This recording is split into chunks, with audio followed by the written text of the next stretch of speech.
Welcome to this week's edition of NEC Football Digest. I'm Ralph Ventry, and I'll be taking you around our 9-team football league, following what was an action-packed Week 4 and what promises to be an exciting Week 5 on the NEC gridiron. It's the first full weekend of Northeast Conference play, a full slate of league games, 4 in total. There'll be one non-conference contest on the slate, with Robert Morris hosting Lafayette. We'll get to the Colonials first and then break down the 4 NEC matchups thereafter. It's homecoming weekend at Joe Walton Stadium as Robert Morris will welcome in Patriot League member Lafayette. The Colonials will have their hands full in this non-conference contest as Lafayette enters with a 3-0 record and has already won at both Bucknell and William & Mary. Robert Morris will be happy to have quarterback Jeff Sinclair back under center. Sinclair will be making his home debut after missing the NEC opener against Albany earlier in the season. The veteran quarterback will likely have to contend with a stiff Lafayette pass rush that features linemen Ricky Lister and Shane Dorner. While Lafayette has some prime pass rushers, Robert Morris has a sack master of its own, an academic All-American Nolan Nierhoff. Look out for Nierhoff this weekend as he is 2 sacks from tying Robert Morris's all-time record. Next, we go to Staten Island, where Wagner will host Bryant in what will be one of 4 Northeast Conference games on the Week 5 slate. Bryant's arrival on Grimes Hill means the Seahawks will have to deal with Jordan Squared on Saturday. Jordan Squared, of course, Bryant's 2 explosive playmakers, Jordan Harris and Jordan Brown. Harris became Bryant's all-time leading receiver last week on this touchdown grab right here.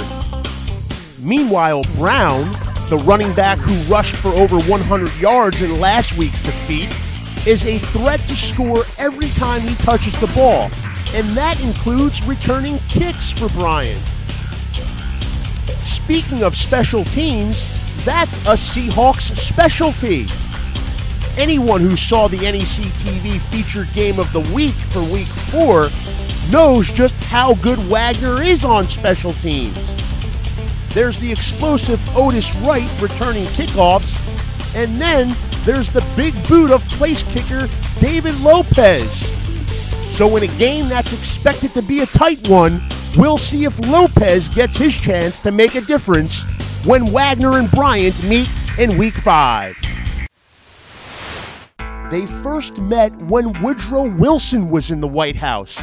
The Federal Reserve had yet to be created. World War I hadn't even started. Duquesne and St. Francis will meet again 99 years later this Saturday, and they won't be wearing leather helmets in what's being billed as a highly anticipated Northeast Conference matchup. The story for St. Francis thus far this year has been its rushing attack. Even in a setback at number 13 Towson last week, the Flash averaged 4.3 yards per carry. Such a performance in defeat explains why the Red Flash are still ranked 6th in the nation in rushing yardage. St. Francis will face a stiff test from a Duquesne defense that has no shortage of playmakers.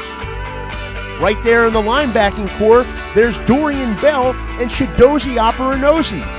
The 2 combined for 26 tackles in last week's NEC win at Bryant.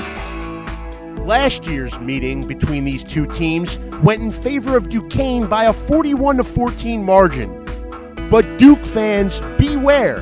This is a very different St. Francis team that's playing with a boatload of confidence, and head coach Chris Valerio always has them ready to play. The Northeast Conference is bringing its Constitution State rivalry game to national television.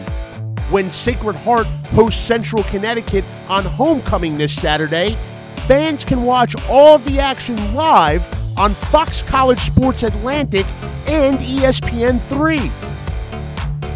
Both the Blue Devils and the Pioneers will be looking to break into the win column in this week's rivalry game.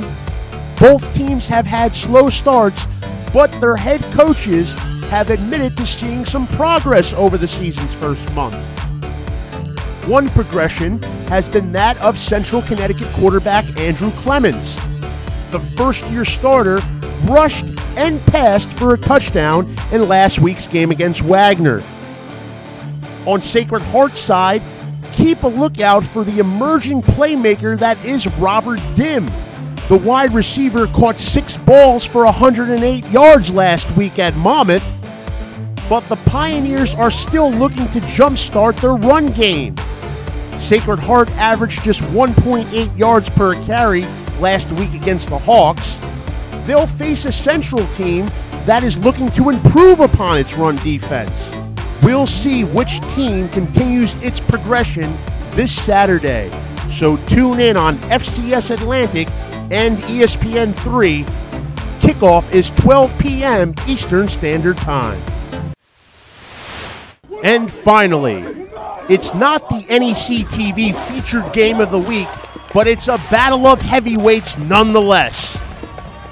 3-1 Monmouth will travel to New York's capital to meet 3-1 defending NEC champion Albany.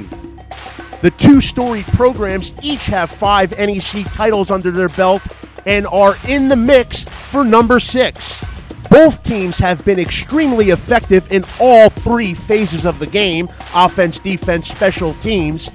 But for Albany, this one man, Drew Smith, has really stood out. The senior tailback, who can line up at receiver, may even line up under center once in a while, ran for 114 yards on only 18 carries in last week's win over nationally ranked Maine. The NEC preseason favorite Great Danes dominated the number 23 Black Bears last week, posting a wire-to-wire 30-20 victory over the CAA member. It wasn't the first victory for an NEC team over a CAA member this year, as Monmouth also has a victory under its belt. The Hawks thumped Rhode Island 41-6 back in week 2. Monmouth quarterback Kyle Frazier made a number of big plays that day against URI and was equally as impressive last week against Sacred Heart. The 6'3" Frazier set the NEC season single-game passing high last week by throwing for 313 yards against Sacred Heart.